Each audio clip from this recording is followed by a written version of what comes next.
Hello dear students, how are you all. प्यारे विद्यार्थियों, 10वीं क्लास ਦਾ ਸਾਇੰਸ ਓਲੰਪੀਆਡ ਦਾ ਪੇਪਰ ਹੋਇਆ ਸੀ ਤੇ ਵਿਦਿਆਰਥੀਓ ਉਸ ਦਾ ਆਨਸਰ ਜਿਹੜੀ ਹੈ ਉਹ ਤੁਹਾਡੇ ਨਾਲ ਸਾਂਝੀ ਕੀਤੀ ਜਾ ਰਹੀ ਹੈ। ਇਸ ਵਿੱਚ ਪਹਿਲਾ ਕੁਐਸਚਨ ਹੈ ਕਿ ਕੈਲਸ਼ੀਅਮ ਕੀ ਦਰਸਾਉਂਦਾ ਹੈ। ਬੱਚੋ ਇੱਥੇ ਕੈਲਸ਼ੀਅਮ 2 ਪੋਜ਼ਿਟਿਵ ਇੱਕ ਆਇਨ ਦਰਸਾਉਂਦਾ ਹੈ, तो ਇਹਦਾ ਆਨਸਰ सेकंड ऑप्शन आनी सी। अगला विच बच्चों which of the element has the lowest ionization enthalpy.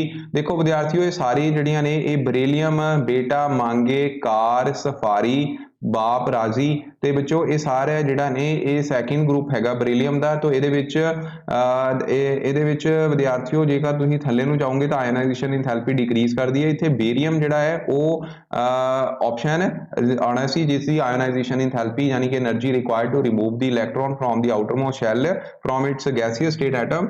तो ਉਹ ਬੱਚੋ ਫਸਟ ਆਨਸਰ ਆਉਣਾ ਸੀ। ਅਗਲਾ ਸੀਗਾ ਹੇਠ ਲਿਖਿਆਂ ਵਿੱਚੋਂ ਸਭ ਤੋਂ ਛੋਟਾ ਕਣ, ਬੱਚੋ ਇਹਨੂੰ ਪਰਮਾਣੂ ਆਖਦੇ ਹਨ ਯਾਨੀ ਕਿ ਐਟਮ ਆਖਦੇ ਹਾਂ। ਉਸ ਤੋਂ ਬਾਅਦ ਨੈਕਸਟ ਕੁਐਸਚਨ ਸੀ ਦਿਮਾਗ ਦਾ ਕਿਹੜਾ ਭਾਗ ਲਹੂ ਦੇ ਦਬਾਅ ਨੂੰ ਨਿਯੰਤਰਿਤ ਕਰਦਾ ਹੈ। ਤੇ ਵਿਦਿਆਰਥੀਓ ਇਸ ਦਾ ਆਨਸਰ ਆਣਾ ਹੈ ਪੋਨਸ ਤੇ ਮੈਂਡਿਊਲਾ। ਅਗਲਾ ਹੈ ਜੰਗਲ ਵਿੱਚ ਇੱਕ ਵੱਡਾ ਦਰਖਤ ਡਿੱਗਦਾ ਹੈ ਜਿਸ ਦੀਆਂ ਜੜ੍ਹਾਂ ਹੇਠਾਂ ਵੱਲ ਵੀ ਮਿੱਟੀ ਦੇ ਸੰਪਰਕ ਵਿੱਚ ਹਨ, ਇਸ ਦੀਆਂ ਟਾਹਣੀਆਂ ਸਿੱਧੀਆਂ ਉੱਪਰ ਵੱਲ ਵਧਦੀਆਂ ਹਨ, ਇਹ ਕਿਸ ਦੇ ਪ੍ਰਤੀ ਸੰਵੇਦਨਾ ਕਾਰਨ ਹੁੰਦਾ ਹੈ।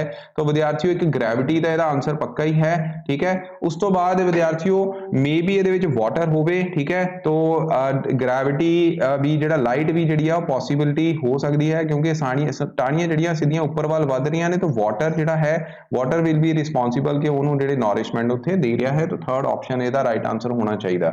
ਅਗਲਾ ਕਿਹੜਾ ਪੌਦਾ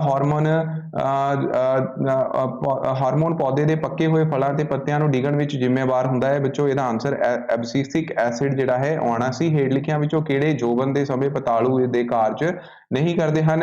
ਵਿਦਿਆਰਥੀਓ ਦੇਖੋ ਇਹਦੇ ਵਿੱਚ ਕੀ ਆ, which is not the function of testis. Testis ਜਿਹੜੇ ਨੇ ਮੇਲ ਹਾਰਮੋਨ ਨੇ ਤੇ ਐਸਟ੍ਰੋਜਨ ਫੀਮੇਲ ਹਾਰਮੋਨ ਹੁੰਦੇ ਨੇ ਤੇ ਪਲੇਸੈਂਟਾ ਵੀ ਬੱਚੋ ਫੀਮੇਲ ਦੇ ਵਿੱਚ ਹੀ ਡਿਵੈਲਪ ਕਰਦਾ ਹੈ। तो ਇਹਦੀ ਆਪਸ਼ਨ ਜਿਹੜੀ ਹੈ ਉਹ ਥਰਡ ਤੇ ਫੋਰਥ ਯਾਨੀ ਕਿ ਥਰਡ ਆਪਸ਼ਨ ਜਿਹੜੀ ਹੈ ਇਹ ਇਹਦਾ ਰਾਈਟ ਨਹੀਂ ਹੈ।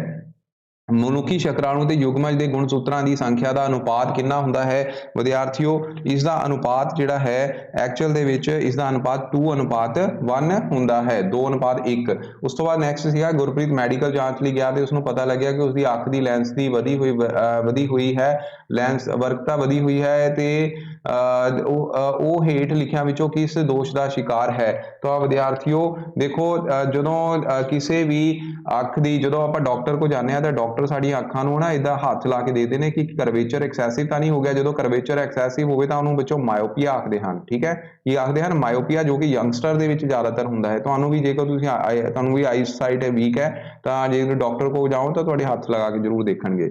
ਅਗਲਾ ਹੈਗਾ danger signal install at the top of ਦੀ wall tall tower building in red color, this can be easily seen from the distance because ਇਹਦੀ ਵਿੱਚੋਂ ਸਕੈਟਰਿੰਗ ਜਿਹੜੀ ਹੈ ਉਹ ਘੱਟ ਹੁੰਦੀ ਹੈ, ਸਭ ਤੋਂ ਘੱਟ ਖਿੰਡਰਦਾ ਹੈ। ਤਾਂ 10ਵੇਂ ਦਾ ਆਨਸਰ ਜਿਹੜਾ ਹੈ ਉਹ ਸੈਕਿੰਡ ਆਪਸ਼ਨ ਆਣੀ ਸੀ। 11ਵਾਂ ਕੁਐਸਚਨ ਸੀ ਰਜੇਸ਼ ਨੇ ਅੱਖਾਂ ਦੀ ਜਾਂਚ ਕਰਵਾਈ, ਉਸਦੇ ਵਿੱਚੋਂ ਨੰਬਰ ਦੋਨੋਂ ਮਾਈਨਸ ਦੇ ਵਿੱਚ ਆ, ਇਹਦਾ ਮਤਲਬ ਉਹਨੂੰ ਮਾਇਓਪੀਆ ਹੋਇਆ ਪਿਆ, ਠੀਕ ਹੈ। ਨੈਗੇਟਿਵ ਨੰਬਰ ਮਾਇਓਪੀਆ ਪਲੱਸ ਨੰਬਰ ਹੁੰਦਾ ਹੈ ਕਿਹਦੇ ਲਈ? ਹਾਈਪਰਮੈਟ੍ਰੋਪੀਆ ਲਈ, ਓਕੇ। ਤੇ ਵਿੱਚੋਂ ਇੱਕ ਵਸਤੂ ਨੂੰ 15 ਸੈਂਟੀਮੀਟਰ ਫੋਕਲ ਦੂਰੀ ਤੇ ਅਵਤਲ ਦਰਪਣ ਤੋਂ 30 ਸੈਂਟੀਮੀਟਰ ਦੂਰੀ ਤੇ ਰੱਖਿਆ ਗਿਆ, ਵਸਤੂ ਦਾ ਪ੍ਰਤੀਬਿੰਬ ਕਿੱਦਾਂ ਦਾ ਹੋਏਗਾ।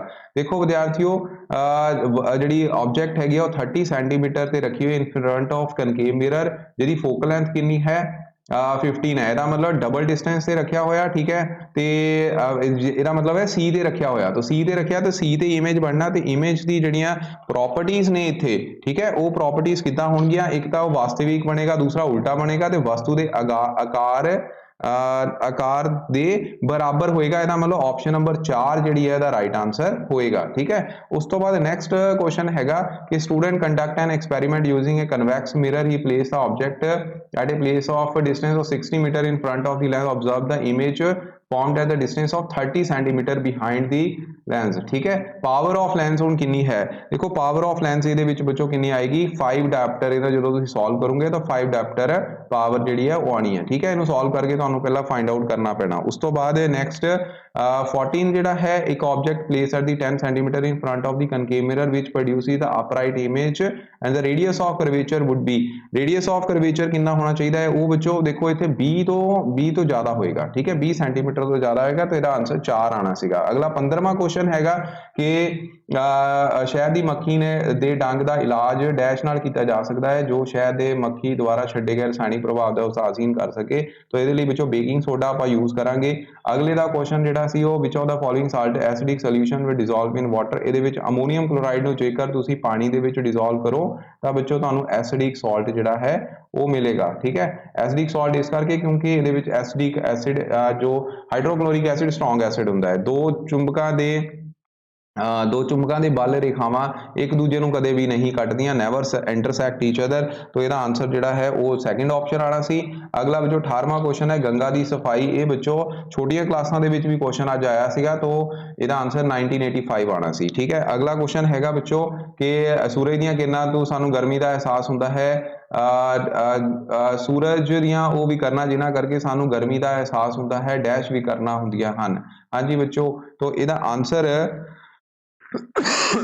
प्यारे विद्यार्थियों इसका आंसर यूवी रेस या आई आर रेस आएगा बच्चों। ठीक है, इसका आंसर आई आर रेस है, नॉट यूवी रेस करके नहीं हुआ, आई आर रेस करके होएगा। ठीक है, अगला है डैश विच बदलाव के कारण गार्ड सैल का आकार बदल जाता है। तो विद्यार्थियों किस दे कारण डैश विच बदलाव के कारण गार्ड सैलों का आकार जिहड़ा है वो बदल जाता है। Protein composition, temperature of cell, amount of water in the cell. ठीक है, तो इसका answer amount of water in the cells आना है। The gap between the two neurons, इहदा बच्चों आंसर स्नाइपेस आएगा।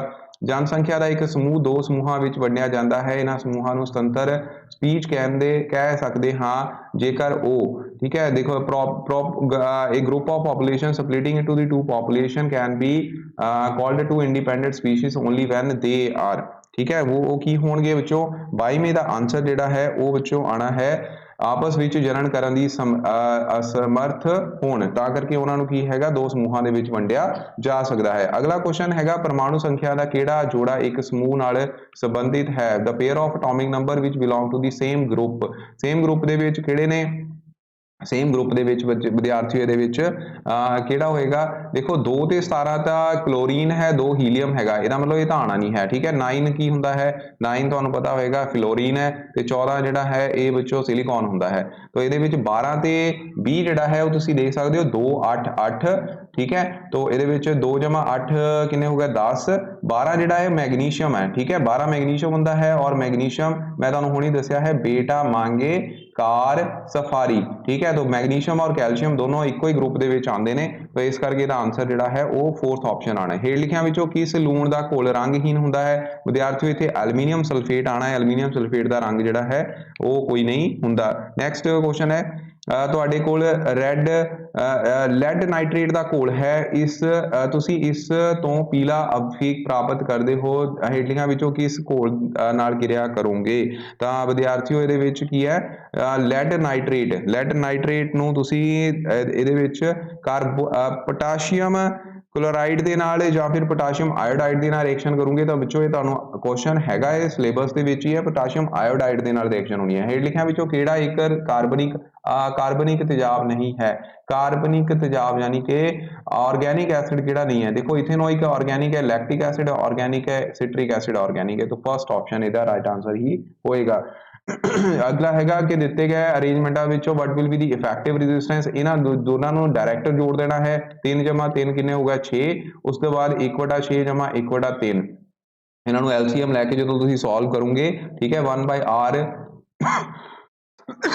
पी ਲਈ, तो ਇਹਦੇ ਵਿੱਚ ਬੱਚੋ ਤੁਸੀਂ ਜਦੋਂ ਇਹਨੂੰ ਸੋਲਵ ਕਰਨਾ ਹੈ ਤਾਂ ਤੁਹਾਡਾ ਆਨਸਰ ਜਿਹੜਾ ਹੈ ਉਹ 27 ਦਾ 2 ओम ਆਏਗਾ। ਠੀਕ ਹੈ, ਤੁਸੀਂ ਇਹਨੂੰ ਸੋਲਵ ਕਰ ਲੈਣਾ ਹੈ, ਆਰਾਮ ਨਾਲ ਹੋ ਜਾਏਗਾ। ਨੈਕਸਟ ਇਜ਼ ਪ੍ਰਕਾਸ਼ ਸੰਸਲੇਸ਼ਣ ਦੀ ਮੁੱਖ ਜਗ੍ਹਾ ਕੀ ਹੁੰਦੀ ਹੈ ਬੱਚੋ ਕਲੋਰੋਪਲਾਸਟ। ਠੀਕ ਹੈ, ਕਲੋਰੋਪਲਾਸਟ ਤੇ ਫੋਟੋਸਿੰਥੇਸਿਸ ਜਿਹੜੀ ਹੈ ਹੁੰਦੀ ਹੈ। ਨੈਕਸਟ ਇੰਜ਼ਾਈਮ ਲਾਈਪੇਜ਼ ਐਕਟ ਐਜ਼ ਲਾਈਪੇਜ਼ ਜਿਹੜੇ ਨੇ ਇੰਜ਼ਾਈਮ ਇਹ ਕੀ ਕਰਦੇ ਨੇ ਇਹ ਬੱਚੋ ਲਾਈਪੇਜ਼ ਜਿਹੜੇ ਨੇ ਲਾਈਪੇਜ਼ ਇੱਕ ਫੈਟ ਦੇ ਉੱਪਰ ਐਕਟ ਕਰਦੇ ਨੇ। ਠੀਕ ਹੈ, ਉਸ ਕਿਰਿਆ ਕਰਦੇ ਨੇ मतलब कि ਸਮਝਾਤ ਅੰਗ ਉਹ ਹੁੰਦੇ ਹਨ ਜਿਨ੍ਹਾਂ ਦੇ ਡੈਸ਼ ਹੁੰਦੇ ਹਨ। Homologous organ R the organ that have ਜਿਨ੍ਹਾਂ ਦੇ ਵਿੱਚੋਂ ਹੋਮੋ ਦਾ ਮਤਲਬ ਸੇਮ ਹੋਣ। ਠੀਕ ਹੈ, ਹੋਮੋਲੋਗਸ यानी कि ਜਿਨ੍ਹਾਂ ਦੀ ਕਾਰਜ ਵੱਖ ਬਟ ਬਣਤਰ ਜਿਹੜੀ ਹੈ ਉਹ ਇੱਕੋ ਜਿਹੀ ਹੋਵੇ, different function with same structure, homologous organ ਉਹਨਾਂ ਨੂੰ ਅਸੀਂ ਆਖਦੇ ਹਾਂ। ਠੀਕ ਹੈ, ਅਗਲਾ ਕੁਐਸਚਨ ਸੀਗਾ ਪ੍ਰੋਪੇਨ ਦੇ ਕਿੰਨੇ ਸਹਿਯੋਗਿਕ ਬੰਧਨ ਹੁੰਦੇ ਹਨ, ਕਿੰਨੇ ਵਿੱਚੋਂ ਇਹਦੇ ਵਿੱਚ ਕੋਵਲੈਂਟ ਬੌਂਡ ਤੁਹਾਨੂੰ ਪੁੱਛਿਆ ਹੈ। ਦੇਖੋ ਪ੍ਰੋਪੇਨ ਤੁਸੀਂ ਇਸ ਤਰ੍ਹਾਂ ਬਣਾ ਲੈਣਾ ਹੈ, ਠੀਕ ਹੈ, ਇਹ ਸਾਰੇ ਸਿੰਗਲ ਬੌਂਡ ਹਨ, ਇਹ ਸਾਰੇ ਵਿੱਚੋਂ ਤੁਸੀਂ ਗਿਣ ਲੈਣੇ ਨੇ ਕਿਉਂਕਿ ਪ੍ਰੋਪੇਨ ਜਿਹੜਾ ਹੈ ਅਲਕੀਨ ਫੈਮਿਲੀ ਨੂੰ ਬਿਲੋਂਗ ਕਰਦਾ। 1 2 3 4 5 6 7 8 9 10, तो ਇਹਦਾ ਆਂਸਰ ਜਿਹੜਾ ਹੈ ਥਰਡ ਦਾ ਕੀ ਆਣਾ ਹੈ 10 ਆਏਗਾ। ਨੈਕਸਟ ਕੁਐਸਚਨ ਸੀਗਾ ਹੇਠ ਲਿਖੀ ਕਿਰਿਆ ਦੇ ਉਤਪਾਦ ਕੀ ਹੋਣਗੇ ਬੱਚੋ, ਇਹਦੇ ਵਿੱਚ ਜ਼ਿੰਕ, ਸੋਡੀਅਮ ਜ਼ਿੰਕੇਟ ਤੇ ਹਾਈਡਰੋਜਨ ਗੈਸ ਜਿਹੜੀ ਆ ਬਣਦੀ ਹੈ ਜਦੋਂ ਵੀ ਕੋਈ ਮੈਟਲ ਜਿਹੜੀ ਹੈ ਬੇਸ ਨਾਲ ਰਿਐਕਟ ਕਰਦੀ ਹੈ। ਬਿਜਲੀ ਧਾਰਾ ਜਾਂ ਕਰੰਟ ਮਾਪਣ ਲਈ ਕਿਸ ਯੰਤਰ ਦਾ ਉਪਯੋਗ ਕਰਦੇ ਹਾਂ ਬੱਚੋ, ਇਹਦੇ ਲਈ ਐਮੀਟਰ ਅਸੀਂ ਯੂਜ਼ ਕਰਦੇ ਹਾਂ। ਨੈਕਸਟ ਕੁਐਸਚਨ ਸੀਗਾ ਇੱਕ ਪ੍ਰਸਥਿਤਿਕ ਪ੍ਰਬੰਧਨ ਵਿੱਚ ਨਿਖੇੜਕ, ਇਹਦਾ ਵਿੱਚੋਂ ਆਂਸਰ ਜਿਹੜਾ ਹੈ ਉਹ ਸੈਕਿੰਡ ਆਪਸ਼ਨ ਆਣਾ ਸੀ। ਤੇ ਲਾਸਟ ਕੁਐਸਚਨ ਸੀਗਾ ਕਿ ਹੇਠ ਲਿਖੀ ਕਿਰਿਆ ਕਿਸ ਪ੍ਰਕਾਰ ਦੀ ਕਿਰਿਆ ਦੀ ਉਦਾਹਰਣ ਹੈ, ਕਿ ਇਹਦੇ ਵਿੱਚ ਕੀ ਹੋ ਰਿਹਾ ਹੈ, ਇਹ 'ਚ ਤੁਸੀਂ ਦੇਖ ਸਕਦੇ ਹੋ ਵਿਸਥਾਪਨ ਕਿਰਿਆ ਜਿਹੜੀ ਹੈ ਉਹ ਹੋ ਰਹੀ ਹੈ। ਠੀਕ ਹੈ, ਵਿਸਥਾਪਨ ਕਿਰਿਆ ਵੈਸੇ ਤਾਂ ਇਹ ਦੇਖੋ ਇੱਕ ਨਿਊਟਰਲਾਈਜੇਸ਼ਨ ਰਿਐਕਸ਼ਨ ਵੀ ਜਿਹੜੀ ਹੈ ਇਹ ਇੱਕ ਐਸਿਡ ਜਿਹਦਾ ਹੈ ਬੇਸ ਦੇ ਨਾਲ ਰਿਐਕਟ ਕਰ ਰਿਹਾ ਹੈ ਤੇ ਇਹਦੇ ਵਿੱਚ ਪੋਟਾਸ਼ੀਅਮ ਨਾਈਟ੍ਰੇਟ ਤੇ ਵਾਟਰ ਬਣ ਰਿਹਾ ਹੈ, तो ये एक बच्चों उदासीन क्रिया है न्यूट्रलाइजेशन रिएक्शन, नॉट विस्थापन। ठीक है, विस्थापन क्रिया आप इनू नहीं कहांगे। ओके, तो इसका आंसर जिहड़ा है वो फर्स्ट ऑप्शन आएगी। So this is all about today's बच्चों आंसर की जिहड़ा अज पेपर होया सी। ठीक है, तो टूडेज पेपर आंसर की, तो इनू बच्चों तुसीं हुण देख सकदे हो तुहाडा किन्ने मार्क्स आने ने उन्होंने कमेंट बॉक्स दे विच तुसीं लिख सकदे हो। तो इहदा बच्चों जेकर एलसीएम 6 लैने आ असीं, मैं एक बार करके भी देख लेना, मैनू थोड़ा जिहा इहदे विच 3 जमा 3 6 हो गए। ठीक है, और ये आपस दे विच की हो गया पैरेलल दे विच। ठीक है, पैरेलल च असीं जदों करदे हां रेसिप्रोकली ऐड करदे 1/6 1/3, तो यदि 3 ते जाएगा। ठीक है, 3 दूनी 6, 6 एलसीएम आ गया, एक इत्थे आ जाना और इत्थे कितना आ जाएगा 2, यानी कि 3/6 यानी कि 2 ही आंसर बिल्कुल सही है। तो राइट आंसर इसका 2 ही होएगा। ओके बच्चे, thank you very much, all the best for your future exams, thank you very much.